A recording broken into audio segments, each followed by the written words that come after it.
Bonsoir à tous.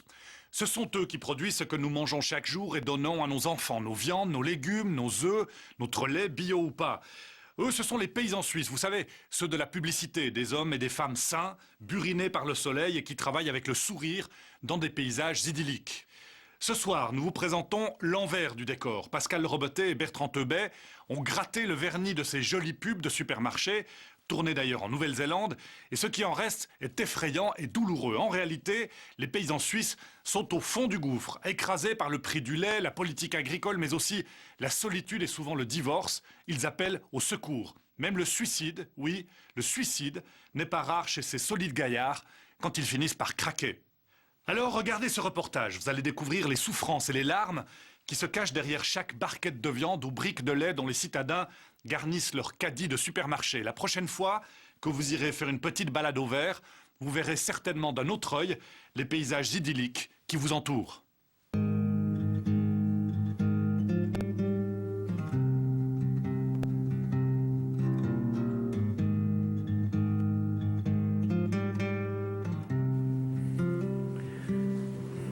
Ben voilà, toujours vide, vide chez vide, plus de vie, plus rien. Des choses qui me font toujours mal au cœur, c'est mon bas de cul favori. Ça veut dire que les premières vaches qui étaient à traire, on s'asseyait parce qu'il fallait mettre en ordre avec la tétine la première fois. Après, bien entendu, qu'on n'avait jamais le temps d'occuper, de s'asseoir. Là, ben maintenant, ce qui occupe la ferme au jour d'aujourd'hui, c'est les toiles d'araignée. Qu'est-ce qu'on veut dire quand il n'y a plus de vie? C'est le désarroi, quoi.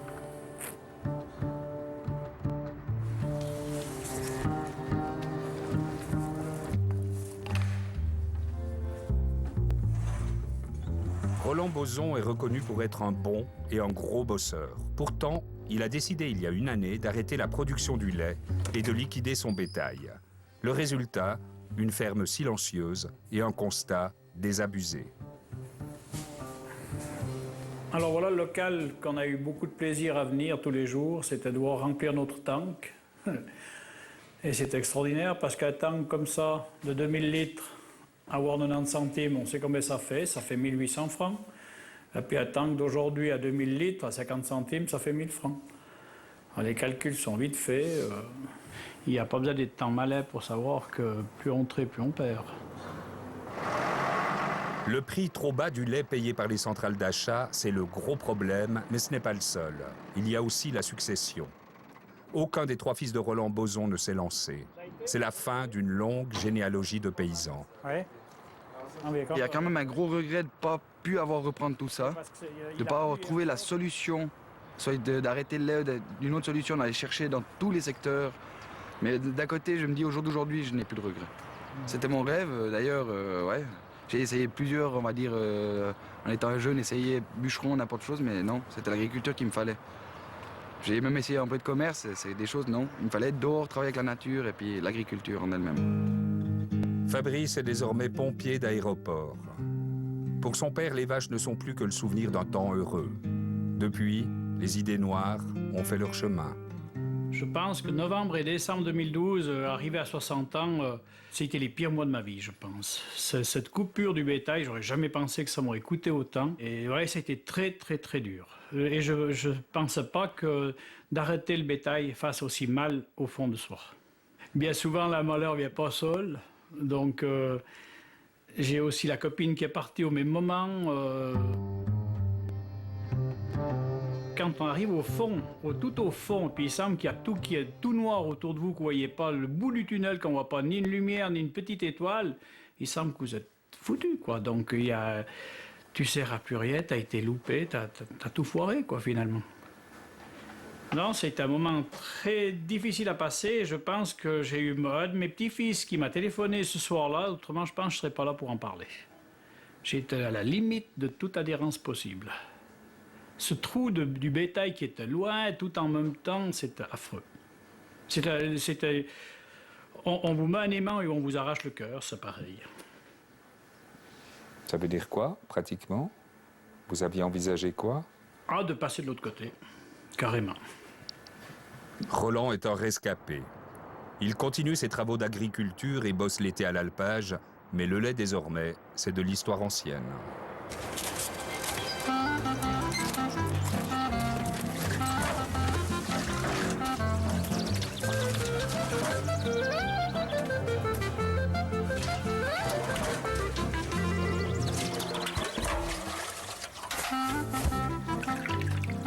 Ah, le bon lait de chez nous.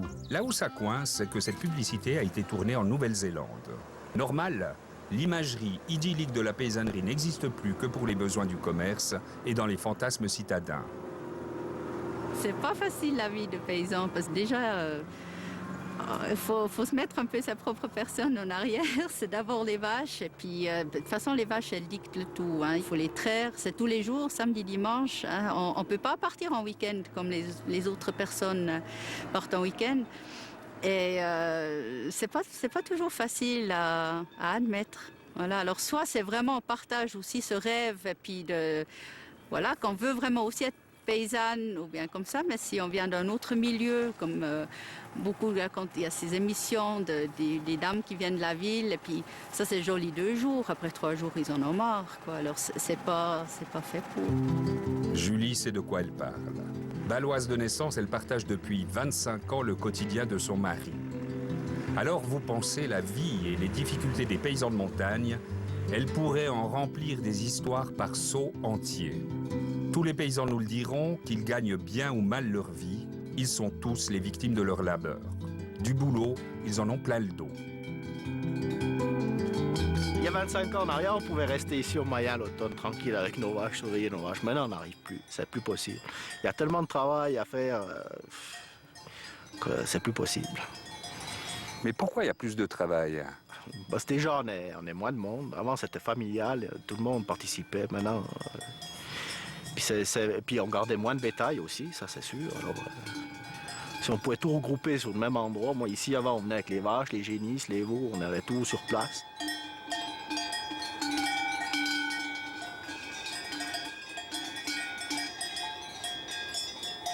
Mes seules vacances que je prends, j'ai de la chance, j'arrive encore à me permettre de prendre ces vacances-là. Je monte pratiquement tous les soirs à l'alpage l'été. Je reste 1 heure de temps, 1h30 de temps à l'alpage. C'est mes vacances, voilà.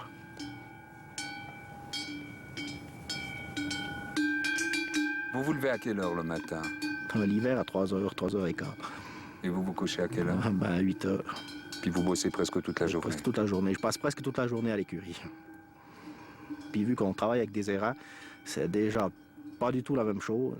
Ça prend tout plus de temps. Vous arrivez à calculer votre revenu annuel? Non, j'ai jamais calculé de revenu mon annuel parce que c'est vraiment je couvre mes frais, voilà. Je couvre mes frais, voilà, puis c'est tout. Non, ça c'est clair que c'est le revenu de ma femme qui fait vivre la famille, ça c'est sûr. La chance de Christian, c'est que Julie est vétérinaire de campagne. Son revenu, elle le gagne avec le gros bétail de la région de Nanda qu'elle soigne sur appel. Salut Damien. Salut. Alors, photo. Parce que là, il était dehors quand il a fait froid. Ouais, bon, je l'ai ramené. Alors.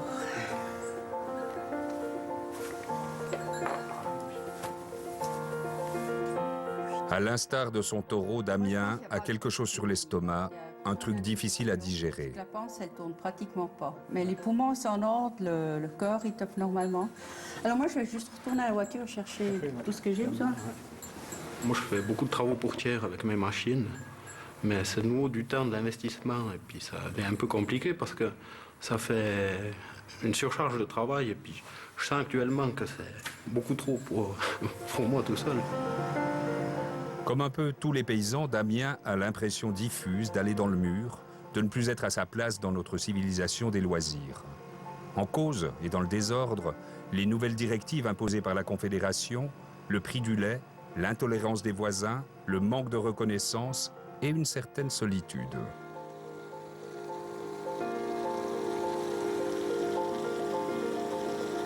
Vous allez vous marier ou vous avez des projets? C'est pas encore prévu. Vous investissez pas là-dedans pour l'instant? Pour le moment, non. Hein? Alors, ouais, c'est un peu compliqué aussi pour se marier dans ce milieu.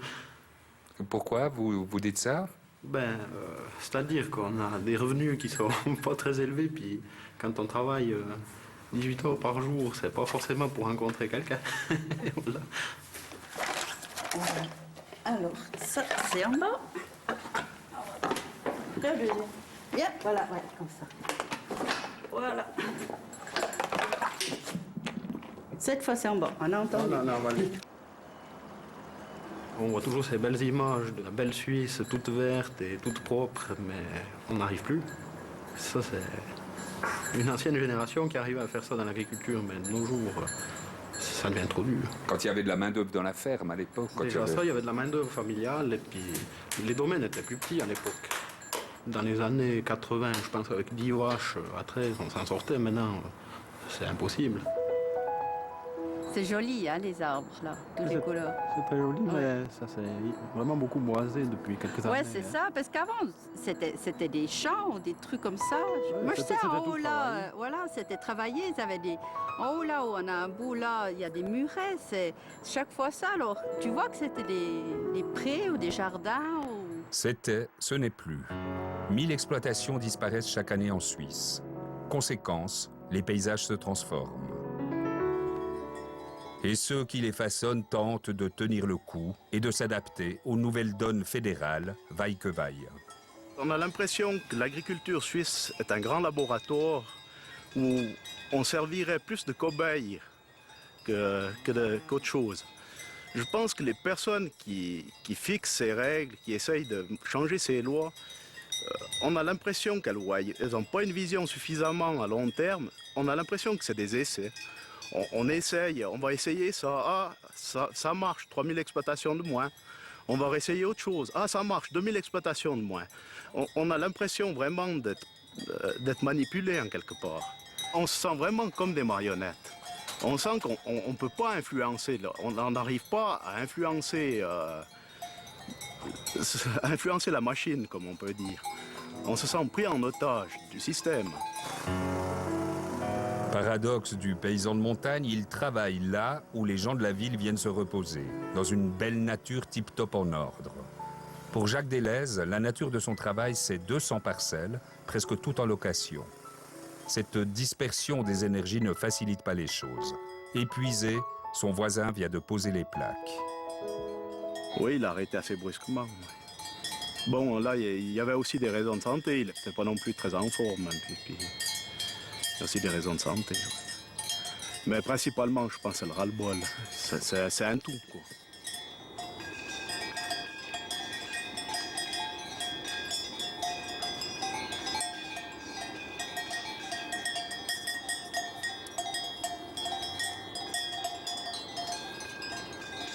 Jacques, il y en a pour combien, là?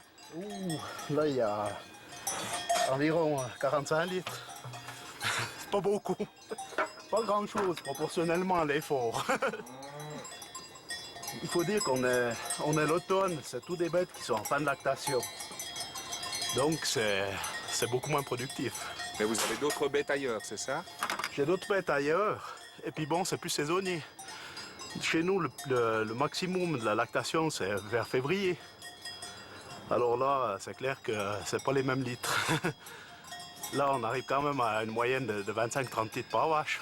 Ça vous fait quel revenu annuel, si vous osez le dire? Hein? Que le lait ou... Non, de manière générale, vous vous en tirez avec combien avec votre petite famille? Avec ma petite famille, je dirais environ 40 000 francs par année. 40 000 francs? 40 000 francs par année avec 2 enfants. Mon épouse travaille sur l'exploitation aussi. Donc, oui, c'est pas beaucoup. C'est ce que j'expliquais à mon fils une fois qu'il regardait une émission de télé où il parlait des salaires minimums en Suisse. Et puis tout étonné, il me dit, mais alors nous, on fait partie des pauvres. Ah, j'ai dit oui, on fait partie des pauvres, en effet. Il n'avait pas l'impression qu'on était si pauvres. Moi non plus, mais quand on voit les chiffres, on se dit qu'on ne vit pas sur la même planète. On n'a pas tout à fait les mêmes réalités.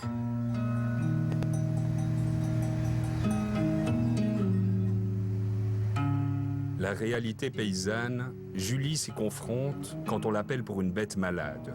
Une bête, ça se soigne, mais il y a aussi le malaise des paysans qu'elle observe tous les jours. Mais ils sont inquiets, puis ce qu'il y a, c'est un stress en plus. Moi, je pense qu'ils ont quand même aussi des nuits qui ne dorment pas, où ils se disent, voilà, comment on va renouer les deux bouts, mais ça, un peu, il y a déjà maintenant, ça va peut-être accentuer un petit peu, mais c'est déjà pas super rose maintenant. Et ouais. Après, il y a mal au dos, il y a mal ci, mal ça. Et puis, vu que de toute façon, il n'y a personne pour les remplacer, ils vont continuer à faire leur boulot quand même. Et puis... Salut Christophe, ça va? Bleu, hein? Oui, t'as aussi puriné hier, ou bien? Non. Ah, aujourd'hui.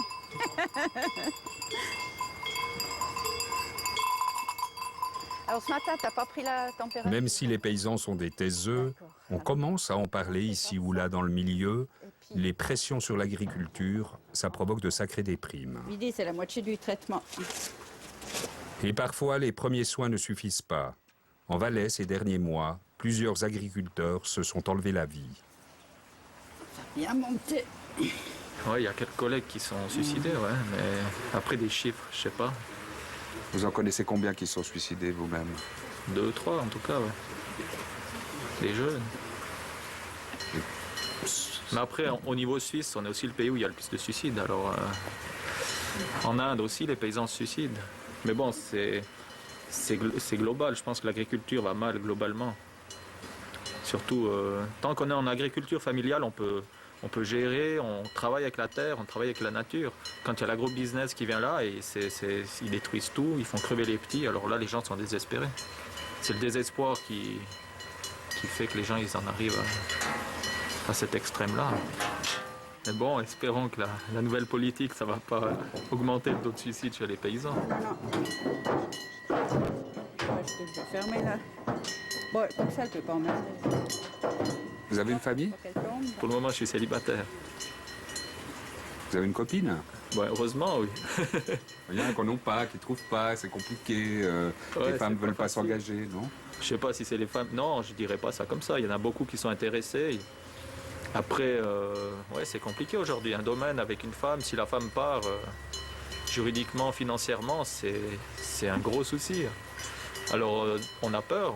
Ça reste quand même une peur qui n'est pas présente, je veux dire, physiquement, mais inconsciemment, on y pense quand même.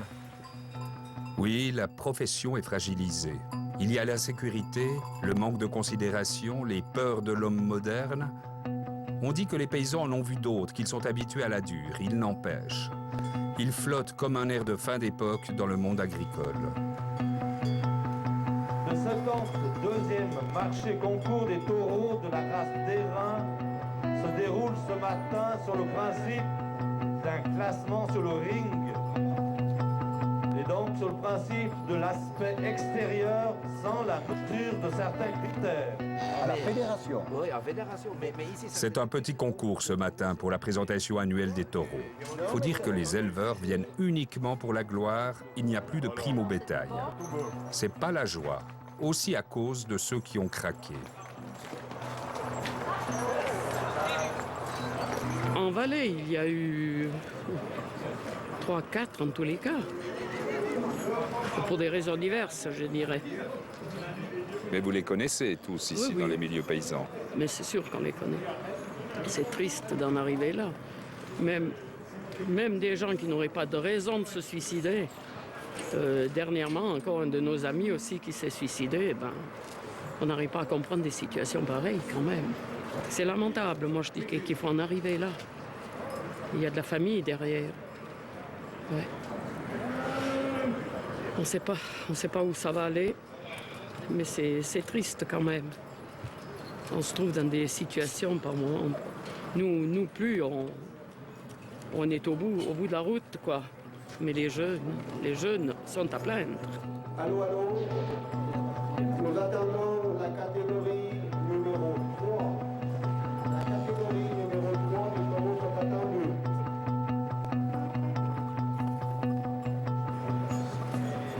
eu 2 vaches en 20 jours qui sont mortes, de 2 bêtes d'assez grande valeur. Et puis on peut faire quoi?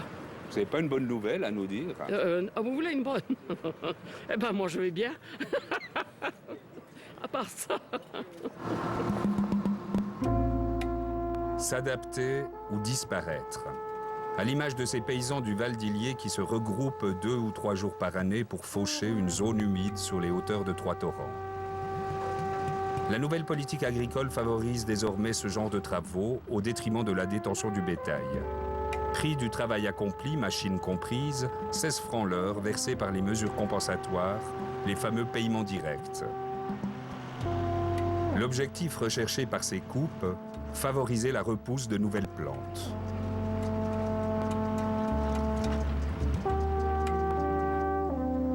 Se mettre ensemble ou perdre pied. L'agriculteur est obligé de composer avec ces nouvelles obligations, mais que deviennent les troupeaux traditionnels? Si vous enlevez ce bétail dans ces alpages, ça veut dire que vous aurez de l'herbe sèche qui pousse, ça veut dire que vous aurez l'avancée de la forêt, et tout ça, ça veut aussi dire qu'à long terme, vous aurez des risques d'incendie près des villages, des glissements de terrain et des avalanches. Donc toutes ces petites choses, elles sont, je dirais, le paysan montre qu'elles sont importantes. Il faut que le paysan il soit là, c'est important que le paysan soit là pour entretenir ce pâturage, pour qu'il n'y ait pas ces risques naturels. Les paysans doivent partager ou disparaître. Le partage est une condition de survie économique, mais le partage c'est aussi bon pour le moral et donc la qualité de vie des derniers des Mohicans. Bon appétit. Merci. Santé. Merci garçon. Santé, bon appétit. Santé. Tiens à tout le monde.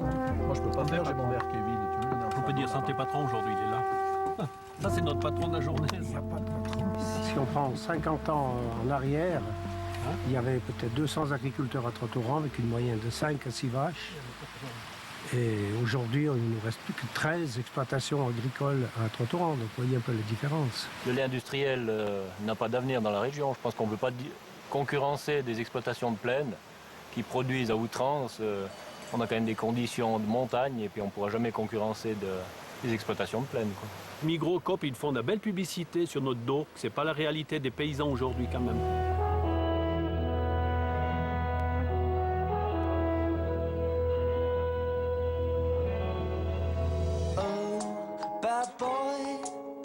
C'est grâce un petit peu à nous que les pistes de ski peuvent se développer aujourd'hui.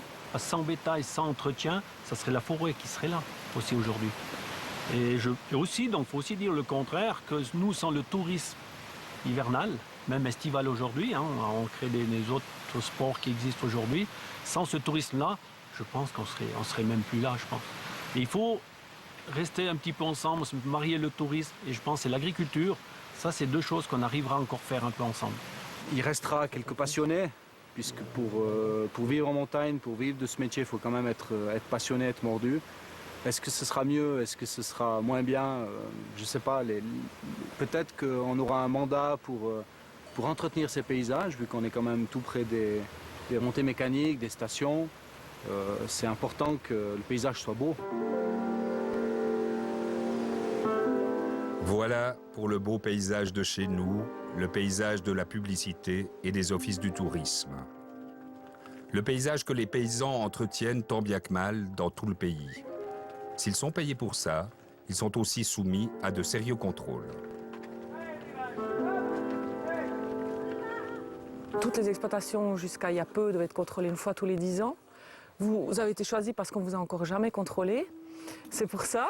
Et puis, donc il y a plusieurs points de contrôle, la santé animale, le journal des traitements, toute l'application de la législation sur les médicaments vétérinaires, le trafic des animaux, l'identification, les documents d'accompagnement. Et puis, en parallèle, on regarde aussi les conditions de détention, l'application de l'ordonnance sur la protection des animaux. Ne m'attendez pas.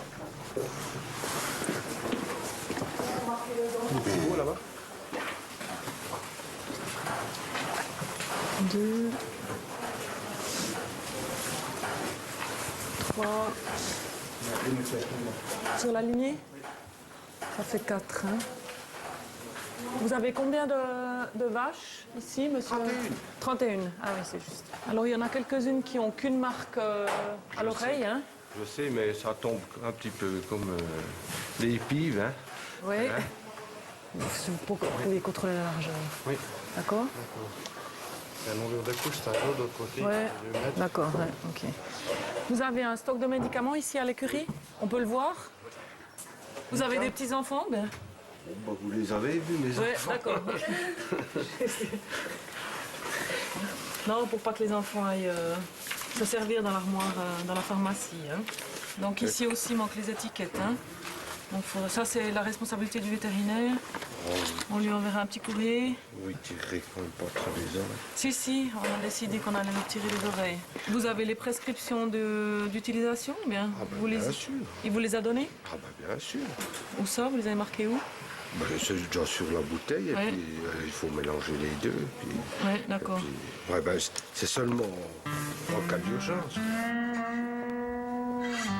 Pour les contrôles dans les fermes suite à l'agression par un paysan en colère, la vétérinaire cantonale ne se déplace plus qu'en étant accompagnée par un assistant. Normalement, il faudrait le noter encore. Il faudrait faire une copie, et puis en avoir une copie ici, puis une copie à l'écurie, et puis après, pour finir, on brasse du papier. Exactement. Il faudrait juste que vous vous habituiez à l'imprimer de manière un peu plus régulière, pour que si on fait un contrôle ou que s'il devait y avoir un bug électronique, qu'on puisse quand même avoir connaissance au jour le jour de votre cheptel. Hein, c'est surtout en cas d'épisodie qu'on a besoin de ces indications. D'accord? Ok. Mais sinon, ici, on a aussi le registre des naissances. Bien fait, tip-top. Quand on vous dit qu'on croule sous le papier. Hein. Mais non, ça va, vous voyez, il y a 1, 2, 3, 4 classeurs. En tout cas, ça fait plaisir. Vous hein. n'imaginez pas le travail que c'est pour être un petit peu à jour. Au départ, on est travailleur, on n'est pas... gratte papier.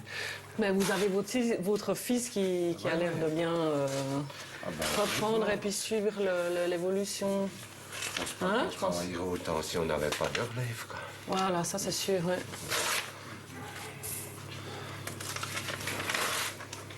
Voilà, donc vous avez la copie. Je vous remercie beaucoup de l'accueil.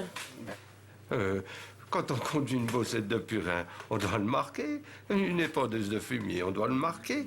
Un semoir d'engrais, on le marque. On fait la charrue, on coupe le foin, on doit marquer le jour, la quantité.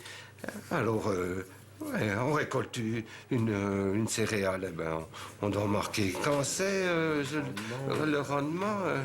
Si on traite, eh ben, il faut marquer quand on a traité avec. Alors, ouais, je vous dis.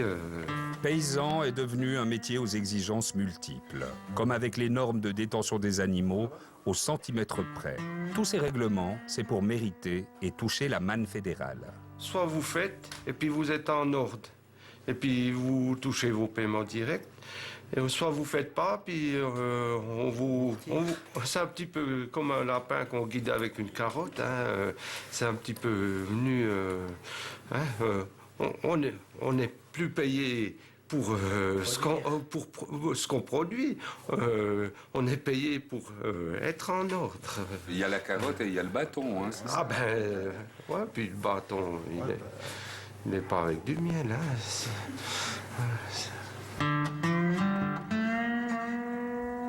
La société évolue aussi, particulièrement en ce qui concerne la sécurité alimentaire et la protection des animaux.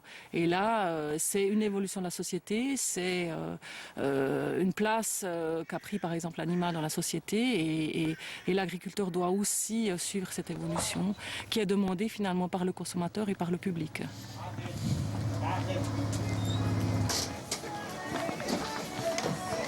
Bonjour. Anne-Sépi, c'était vu ce printemps. Bonjour. On venait contrôler les 2-3 petites choses qu'on avait constatées quand on est venu chez vous. Alors on ne s'est pas annoncé puisque c'est un contrôle inopiné pour voir si vous aviez un peu pris les mesures concernant en particulier le journal de traitement qu'on avait vu la dernière fois.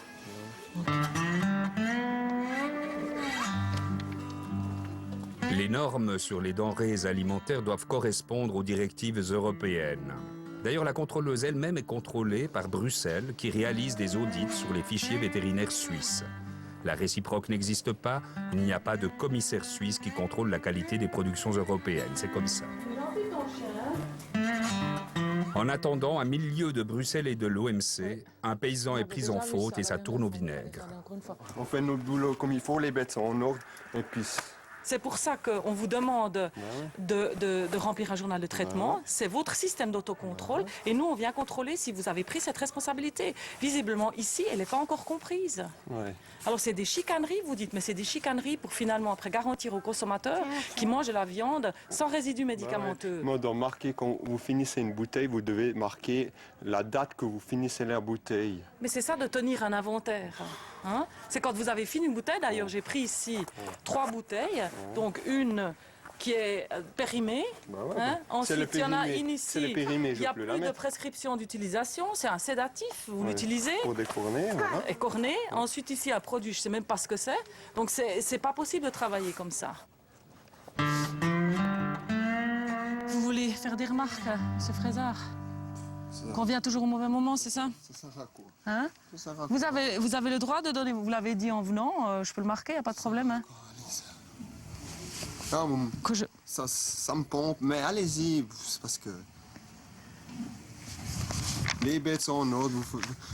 Mais vous savez très bien qu'on n'est pas là que pour contrôler ça. Vous le savez, les bêtes sont en ordre, mais quand même vous utilisez les antibiotiques et des médicaments de manière un petit peu aléatoire. J'ai jamais rien reçu, vous non plus. Ouais. Puis Mais je veux juste vous prévenir, Monsieur Fraisard, que peut-être d'ici 1 année ou 2 ans, il y aura des contrôles dans une exploitation comme la vôtre. Théoriquement, je pourrais exiger de faire des contrôles à l'abattoir maintenant, pendant 1 mois. Et puis voir. On peut le faire, ça. Mais ça risque d'arriver. Parce que la problématique des antibiotiques, maintenant, c'est un problème européen, mondial. Donc, il faut prendre ce problème au sérieux. Moi, j'ai pas peur. Vous pouvez contrôler mes veaux à l'abattoir, il n'y a pas de problème. D'accord, alors on verra si ça, j'ai pas peur. On met ça en place. D'accord. Pas de souci. Ok. Allez, on vous a pas retenu trop longtemps, ça va. Merci. La prochaine fois, vous venez quand il pleut, donc ça c'est bon. D'accord. On aura le temps. On va bien, merci. Merci. On sent chez vous que vous êtes limite cassure, non? Bah ouais, maintenant je suis tout seul. Moi j'étais marié, il y a le divorce, elle est partie, puis je suis tout seul. Et puis il faut courir dans tous les coins. Puis ils viennent emmerder, voilà. C'est ça que je compte. Enfin, c'est comme ça. Est-ce que pour vous, c'est aussi une des raisons qui fait que, par exemple, votre femme est partie, parce qu'elle ne suivait pas le rythme? Parce que vous n'aviez pas suffisamment de temps pour elle? J'étais pas à la maison le soir. Voilà. Et puis... Vous bossiez? Voilà. C'était pas pour aller au bistrot? Non. Voilà, ouais. C'est comme ça. Vous avez quel âge? 40 ans. Un enfant? Ouais. Faut tenir le coup. Ouais. Non. C'est bon? Merci. Hein. Au revoir. Hein.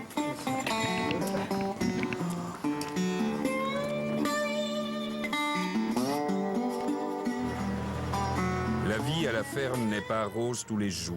Frédéric Fraisard va recevoir une décision administrative qui l'oblige à mettre à jour ses médicaments. Si ce n'est pas fait dans les délais, la Chambre d'agriculture punira le contrevenant par une retenue sur les paiements directs. Malgré la dureté des temps, il reste en Suisse 55 000 familles d'exploitants qui fournissent encore le pays en aliments de base.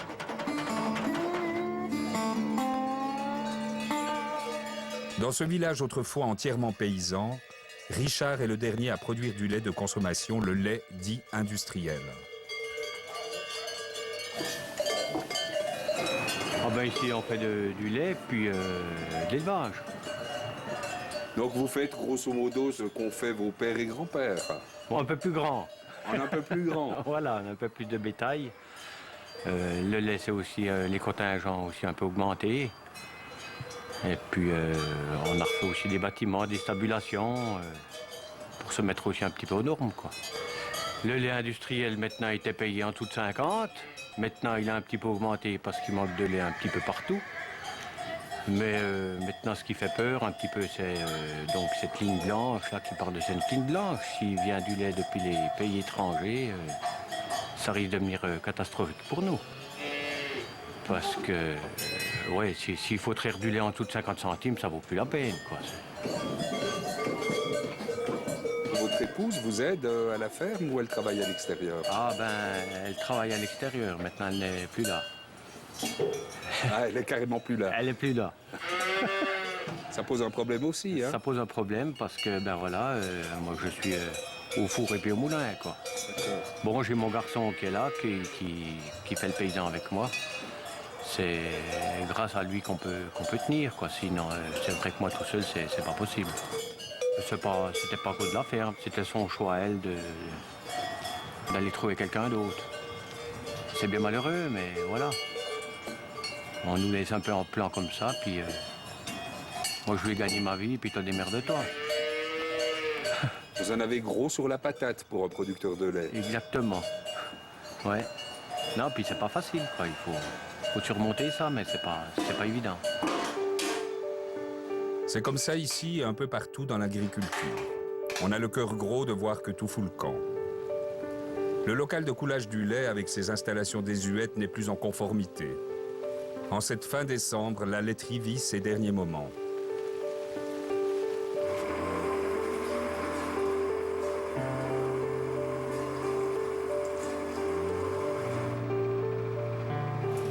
On aimait bien se rendre à la laiterie, c'était toujours un petit peu un lieu de rencontre entre les paysans.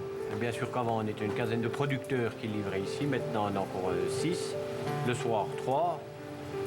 Alors, enfin force oblige qu'on est obligé de se déplacer, quoi. Aujourd'hui, c'est un changement. On individualise toujours plus l'agriculteur. Après, ça sera le camion, un aller-retour jusqu'à la laiterie, puis tous les 2 jours. Donc, ça sera un jour où le paysan verra pratiquement personne. Mais ici, c'est vrai qu'avant, il y avait encore le magasin. On faisait 2-3 commissions là. Il y avait le pain tous les jours. Maintenant, ben, il n'y a plus de pain, il n'y a plus de magasin. Il n'y a plus de bistrot. Il n'y a plus de bistrot. Il n'y a plus de poste. Mais il y a encore l'église. Il y a encore de la place. Au cimetière aussi. Au cimetière aussi, ouais. On centralise, on fusionne les communes, on fusionne ci, on fusionne ça, et puis on est bientôt plus que des pions.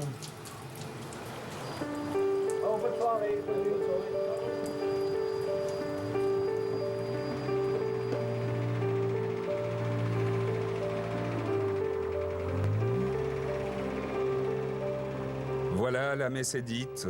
Il n'y a plus de laiterie au Pommeraye. Il n'y en a presque plus dans nos campagnes. Ce sont désormais les centrales d'achat du lait qui imposent leur volonté, parfois avec des amendes en guise de rétorsion. Alors, pour certains producteurs, face à l'arrogance de ces commanditaires tout-puissants, la goutte de lait fait déborder la boye. Quand on vient nous dire, parce qu'une fois tu as un souci avec du lait, on ne peut rien faire de votre purin, ça veut bien dire une chose, c'est que ça ne les intéresse pas, du lait suisse, malgré qu'on a les normes de qualité excellentes, quoi. On est très contrôlé. Ici, on a produit 800 000 kilos de lait par année. C'était les 2e plus gros producteurs du Jura. L'expansion, c'est aussi parfois une fuite en avant. On nous a toujours dit, faites du lait, produisez du lait, c'est l'avenir. Et d'année en année, ce n'est jamais monté une fois, le prix n'est jamais monté. Il a fait que de descendre. En 20 ans que je traite, 22 ans, il a fait que de descendre. Vous avez 50 vaches laitières, vous montez à 60. Après, ça rebaisse un petit peu, c'est un cercle vicieux. C'est-à-dire que 60, tu repasses à 70 parce que le prix descend, puis après, tu es à 80, puis après... Après, tu prends un employé. Après un employé, exactement. Puis après, c'est un cercle sans fin, puis tu sais pas où, quand tu peux t'arrêter. Puis à un moment donné, tu dis, ben attends, quand tu fais tu décomptes, tous tes décomptes, tu te dis, ben ton employé, ben voilà, les frais de vétérinaire, parce qu'il y a plus de vaches aussi, les frais augmentent. Conséquence, les frères Lerche arrêtent la production du lait. À preuve, les colliers électroniques des vaches vendues récemment dans cette exploitation qui se consacre désormais uniquement à la viande de boucherie. Nous, on va de l'avant, on a pris une décision. Le plus dur, c'était de prendre la décision. Une fois que la décision est prise, on ne regarde plus en arrière, on y va. C'est comme ça.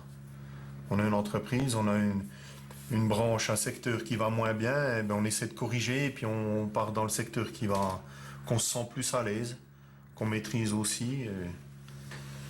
Puis on essaiera, voilà, ça aussi prendre des risques, hein, bien sûr, parce qu'on mettra plus tous nos œufs dans le même panier, comme on dit. Alors que mon grand-père disait toujours, vaut mieux partager, même ma foi. Voilà, ça c'est l'avenir, c'est l'agriculture moderne maintenant.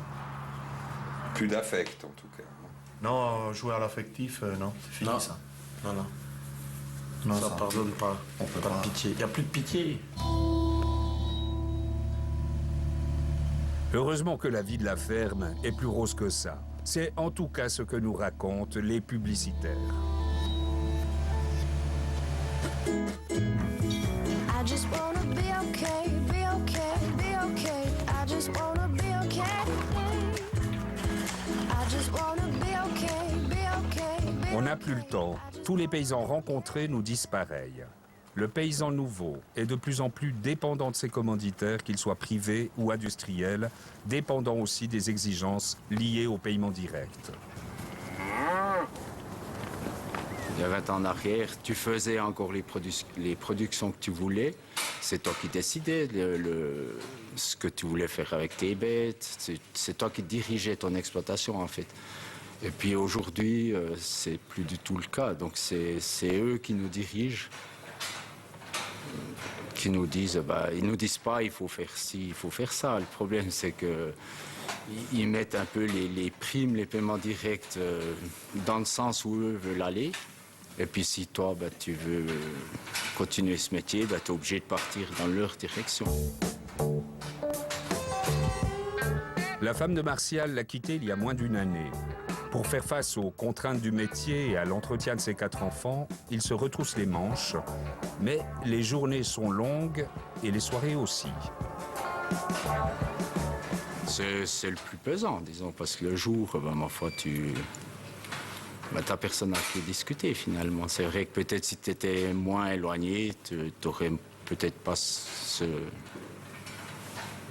cas-là, quoi.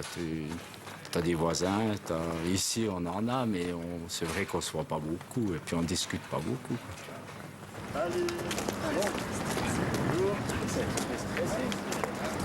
Si j'étais ouvrier d'usine, je ne pourrais pas m'occuper des enfants comme je le fais aujourd'hui finalement. Donc c'est clair que ça donne beaucoup d'heures après de travail, d'investissement, mais c'est aussi parce que je suis là que je peux le faire. Alors oui, oui, ça va, c'est assez fatigant, disons. Mais ça va, oui. Faut serrer les dents, des fois. Faut serrer les dents. Dans les jours les plus longs, disons. C'est pas toujours facile, mais il faut faire comme ça. Tenir ou disparaître. À côté de chez Martial, les traces d'une ancienne civilisation d'avant les paiements directs, d'avant les industries laitières et d'avant les divorces, quand chaque famille paysanne produisait ce qu'il fallait pour ses besoins et les échanges. Mais tous les empires finissent en tas de cailloux. Ça n'empêche pas certains de voir grand et de miser sur le développement et l'expansion. Patrick Opliger possède déjà près de 100 vaches. Avec l'aide de son père, il met au point le projet d'une nouvelle ferme pour doubler sa production, une sorte de record en Suisse romande. Le bâtiment actuel a été construit à 20 ans. Il est un petit peu désuet, il n'est plus tout à fait pour la production d'aujourd'hui, pour les vaches. Les vaches qu'on possède aujourd'hui ne sont pas les mêmes qu'il y a 20 ans. Elles ont évolué, elles sont plus grosses, plus performantes. Et il faut les détenir aussi dans des meilleurs bâtiments. Il faut qu'on puisse les loger dans un 4 étoiles, comme on dit, pour qu'elles puissent justement exprimer leur potentiel laitier et puis produire le maximum de lait, quoi. Mon père me disait déjà, la politique agricole, il faut faire exactement le contraire et tu fais juste. Et je crois que plus ça va en avant, plus j'en suis convaincu, plus c'est comme ça. Salut Charles, ça va? Oui. Qu'est-ce que je peux pour toi? Oui. Et t'en voudrais combien? 5? Oui. Toujours la même chose, 35-40 kilos de lait, stabu, toujours le même... Pierre Opliger est exploitant et marchand de bétail. Il vend, il achète, il élève, il met en pension et revend des bovins en quantité industrielle. Pour lui, comme pour son fils, pas de doute, la paysannerie a de l'avenir. Peut-être de bonne humeur parce qu'il me faut un peu des bons prix. Hein.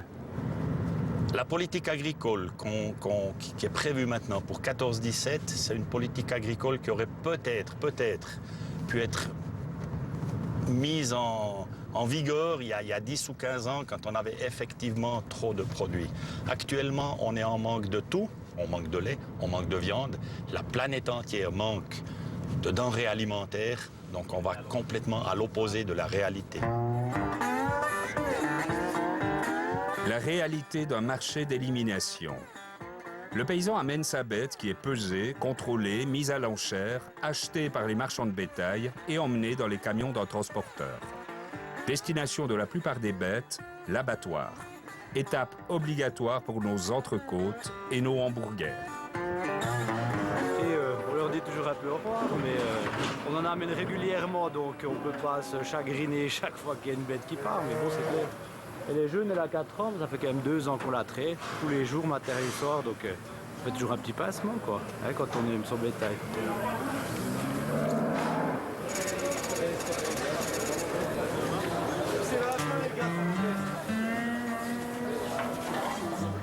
Avec la suppression des paiements directs par tête de bétail, on estime que 30% du cheptel suisse va être supprimé. Une vache IP suisse, 672 kg. 85. 60. 60. Une vache, 742 kg, 680 kg, 0%. Hopling, 2,95. Des moules. Et il n'y a pas que les bêtes qui disparaissent. Dans le Jura, le suicide aussi fait des ravages. Il y en a qui ne tiennent pas le coup, hein. Comme on dit, pète les plombs. Hein. Ouais, ça provoque un stress, puis certains, ils essuient la santé, puis au bout d'un moment, ça, tout explose, quoi. Soit c'est la famille, soit c'est le gaillard qui ne tient pas le coup, bien, il y a tout qui gicle, quoi, tout qui part en éclat. Vous avez des exemples? Oui, il n'y a pas longtemps, il y a 3 jours, un village voisin, il s'est pendu. 55 ans. Il s'est pendu, il ne supportait plus, quoi. Pourtant, il avait une situation assez aisée encore, ferme assez... ça tournait bien, quoi. Mais il ne supportait plus, quoi. Travail. On n'est plus en famille. On a de moins en moins ses enfants, sa femme, puis on explose, quoi. C'est un peu le burn-out de l'agriculture, quoi. Le marchand de bétail repart vers un ex-producteur de lait devenu prestataire de service, en d'autres termes, son employé. Il engraisse des vaches pour nous, pour notre entreprise. Il est rémunéré pour. Et on a de très bonnes relations. Et bonjour Francis. Salut. Tu vas bien? Qu'est-ce que tu racontes? Pas grand-chose. Les vaches sont arrivées? Les vaches sont bien arrivées, ouais. C'est des belles aujourd'hui. Hein. C'est des spéciales. Je garde les plus belles pour toi. C'est le salaire au mérite, ça. Ah, c'est ça le salaire? Oui, exactement.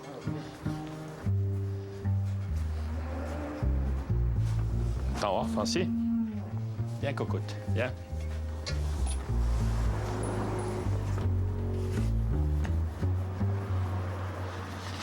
Ah oui. Je l'ai acheté pour vide, mais tu peux voir toi-même. Entre 6 et 7 mois. Hein. Pourquoi vous avez décidé de supprimer votre propre élevage? J'ai décidé ça en 10 minutes, parce que il n'y a personne qui voulait prendre cette ferme. J'ai demandé à mon fils. Pour finir, il m'a dit oui, mais en tout cas pas traire des vaches, et puis on ne fait pas faire un métier à un gosse qui n'a pas envie de le faire. J'ai vécu une situation en 2006 avec laquelle j'ai tout compris. Que la valeur du paysan, c'est pas grand-chose. Comme moi, la valeur d'un paysan comme moi, par exemple, avec une petite exploitation, ça vaut pas grand-chose. On me l'a dit ouvertement. Donc, voilà. Ça m'a rendu malade, même. J'ai ruminé ça pendant 1 année et demie.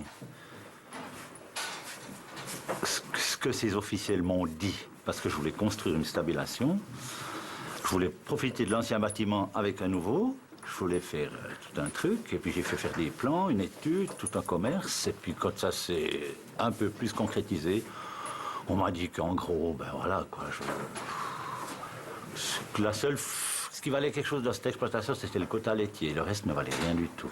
Donc ça veut dire que les hommes ne valent rien. Ça veut dire que ce que j'ai fait durant 25 ans, c'était rien.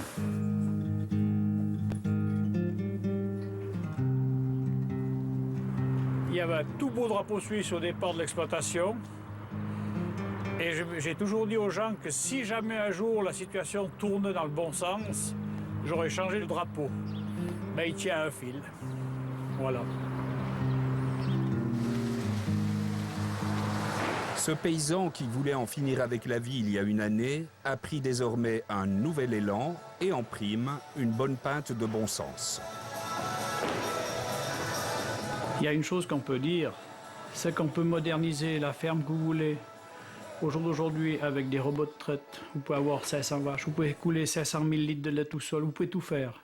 Mais si vous ne partagez plus ni le bonheur ni le malheur, vous êtes condamné.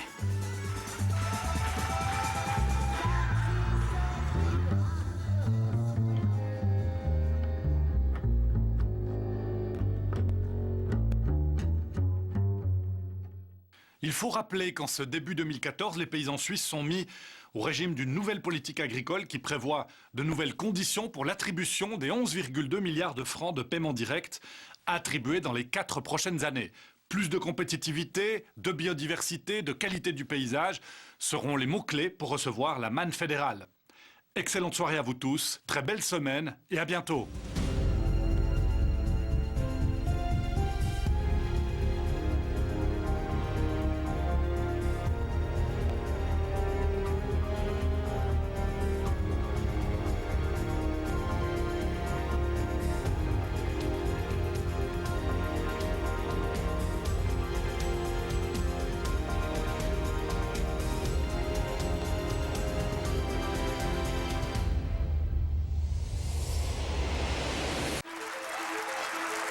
Bonsoir tout le monde, ladies and gentlemen. Et donc, le cinéma belge est à l'honneur sur TV5 Monde. Nous sommes particulièrement heureux, très honorés. Ah, c'est un beau cadeau que vous nous faites. Merci, merci. Je remercie les jurys. Puis tous les autres. Merci. Les plus grands talents du plat pays se sont mis sur leur 31 Et tac, c'est la fête. pour assister à la cérémonie des Magritte. Sans le cinéma belge, je pense pas qu'il y aurait grand-chose qui se passerait. Merci, Régie. Présidé par Émilie Dequesne et présenté par Fabrizio Rongione, les Magritte du cinéma, demain sur TV5 Monde. Vous l'avez compris, le rendez-vous des champions c'est maintenant. Alors accueillons sans plus attendre Julien Lepers. Bonsoir. Bonsoir tout le monde les amis, bonsoir. On aime ce jeu, ça s'appelle Question pour un champion tout simplement. Les candidats William. Oui Julien, en coulisses ils étaient visiblement prêts. Seront-ils performants sur le plateau? Affaire à suivre. Saluons l'entrée de Michel, Marina, Thierry et retrouvons avec plaisir Joël. Notre champion en route pour une deuxième victoire. Le montant de la cagnotte, le voici qui s'affiche. 11 800 €. Oh le match hier soir Joël, le match flamboyant. Oh le match qu'il a livré, il a donné un match absolument magnifique Joël. Oui Julien, je me suis même pas entièrement remis là, de mes émotions parce qu'elles étaient fortes. En apesanteur, plus affamé que jamais il était là. Comment avez-vous traversé tout ça? Bah écoutez, j'avoue que j'en suis surpris moi-même. Disons que j'y suis allé beaucoup à l'intuition, au feeling, les noms me venaient et puis j'ai tenté. Ça a passé, ça a passé. Et donc vous jouez pour une deuxième victoire. Thierry, bonsoir. Bonsoir Julien. Trésorier comptable, bonsoir Thierry. Domaine, où est-ce que c'est Domaine Environ 10 km de Grenoble. Grenoble, d'accord. Marina, bonsoir. Bonsoir. Conseillère principale d'éducation, stagiaire, habitant la belle ville de Rennes. Michel, un grand salut Michel. Bonsoir. Ancien responsable administratif, il fait de la randonnée depuis plus de 20 ans, il fait beaucoup de choses aussi Michel. Sucy-en-Brie, Créteil pas très loin. Voilà. 4 candidats, cagnotte. 11 800 € et 5 victoires d'affilée pour décrocher cette somme. Allez, première manche, les mains sur les poussoirs, 9 points, gagnant. Donnez-moi cette unité de mesure de longueur qui est la 10e partie du mètre. Joël. Le décimètre. Décimètre, d'accord, décimètre c'est bon, ça marche. Quel mot anglo-américain désigne le vent violent glacial? Ah, oui, Joël. The blizzard. Blizzard, d'accord. Le blizzard, c'est bon. C'est un vent, le blizzard, c'est un vent violent glacial accompagné de tempêtes de neige qui soufflent pendant l'hiver aux États-Unis et au Canada. Le blizzard. Dans la cuisine chinoise, par quel mot composé désigne-t-on un après culinaire associant les saveurs acides et sucrées? Oui, oui. Aigre douce. Aigre douce, d'accord. À quelle danse, donnez-moi cette danse à la mode dans les années 60, à quelle danse dont le nom anglais signifie secousse? Thierry Hazard. Thierry Hazard. Le jerk. Le jerk, d'accord, le jerk c'est bon. Thierry Hazard a rendu hommage dans un tube signé Thierry Hazard au Jerk. Quel cycliste français disparu en 2010? Tellement jeune. Cycliste français, Thierry. Laurent Fignon. Voilà, Fignon, très bien. Laurent Fignon. Qui remporte 2 Tours de France, 83-84, Laurent Fignon. Par quel nom usuel évoquant un légume à la forme allongée? Désigne-t-on l'invertébré des fonds marins? Appelé... Joël. Un mollusque? Non, appelé holothurie. Thierry. Un concombre de mer. Voilà, le concombre de mer. Ou trépan. Donnez-moi ce personnage de la mythologie grecque, dont le nom est associé à un supplice, qui fut condamné à une faim. Michel. Tantale. Tantale et une soif dévorante.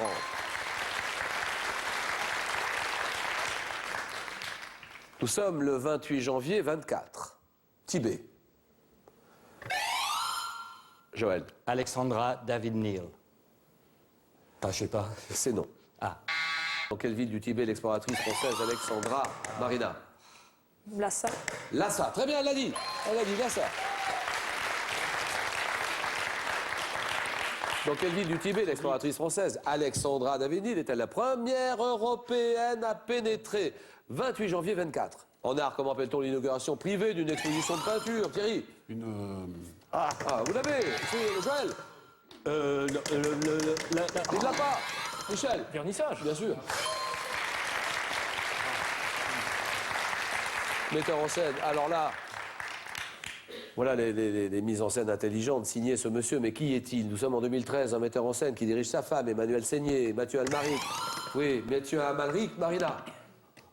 Mathieu Almaric dans le film, oui. Roman Polanski. Polanski, bien sûr. Roman Polanski, la Vénus à la fourrure. Polanski. Ah, quelle locution latine, désigne-t-on les expériences réalisées sur un organisme vivant? Thierry. In vivo. Bien sûr. Par opposition à celle dite in vitro, c'est-à-dire en éprouvette. In vivo. Quel haricot blanc d'une variété à écossais, dont les grains, oui, Thierry. Flageolet. Non, dont les grains, Michel. Mojette. Dont les grains prennent la forme d'un œuf. Marina. Coco. Coco, très bien. Coco de Paimpol. On associe à la ville de Paimpol. Le coco de Paimpol. En Angleterre, par quel mot désigne-t-on une petite maison de campagne élégante? Élégante, Joël. A cottage. Cottage, exactement. De style rustique, un cottage. Que signifie l'abréviation CQFD? CQFD, là, Marina. CQFD. Michel. Ce qu'il fallait dire. Non, oh non. Thierry. Ce qu'il fallait démontrer. Bien sûr. Employé à la fin d'une démonstration, ce qu'il fallait démontrer. Dans un théâtre, par quel terme familier désigne-t-on la galerie la plus élevée? La plus élevée, Joël? Le poulailler. Ah oui, d'accord. Le paradis, le poulailler, où les places sont les moins chères. Quel est ce grand animal, le grand cerf des plaines d'Amérique du Nord? Michel. Wapiti. Ah oui, le wapiti, d'accord. Très bien. Bravo, Michel. Très proche du cerf européen qui est désigné par un terme d'origine algonquienne, le wapiti. Un ancien pilote français de Formule 1 qui crée dans les années 70 sa propre écurie. Joël. Guy Ligier. Ligier, très bien. Guy Ligier. Avec les voitures, ces voitures bleues. Guy Ligier de 1310 à la Révolution. Quel nom portait la place de Paris où avaient lieu les exécutions capitales? Joël. Place des échafauds. Non, c'est pas ça.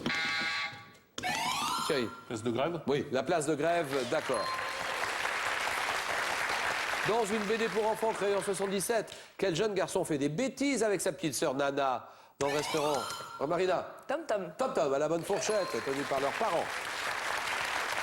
Le Brésil. Le Brésil occidental. Quel état du Brésil occidental doit son nom portugais signifiant grande forêt?